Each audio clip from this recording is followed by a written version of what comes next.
வணக்கம். மதுரை ராமச்சந்திரன் பேசுகிறேன். நேற்றைய தினம் விருதுநகரில் திமுக தமிழக வெற்றி கழகம் போல் ஒரு மாதிரி ஒரு மகாநாடு நடத்தியிருக்கிறது. பொறாமையின் உச்சத்துக்கே போய்விட்டது. இந்த எதிரிகள் யாரும் இல்லை என்று சொல்லிக்கொண்டு தற்போது நாங்கள் எதிரிகள்தான் என்பது போல் அப்பாவும் மகனும் சேர்ந்து திமுக மகாநாடு நடத்தியது. அதில் நடந்து வருகிறார் விஜய் போல் நடந்து வருகிறார் முதல்வர். அந்த கூட்டத்தில் எப்படி ஏறினார்களோ அதே போல் தொண்டர்கள் ஏறுகிறார்கள்.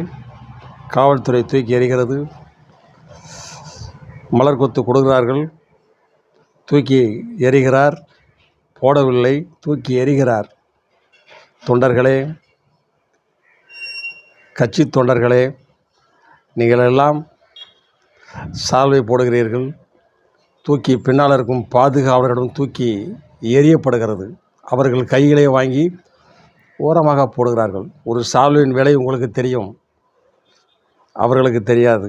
அவர்களெல்லாம் பணக்கார வர்க்கம் என்பதை மனதில் வைத்துக்கொண்டு இந்த மாதிரி கூட்டங்களுக்கு செல்லுங்கள். அடுத்த வீடியோவில் வரேன்.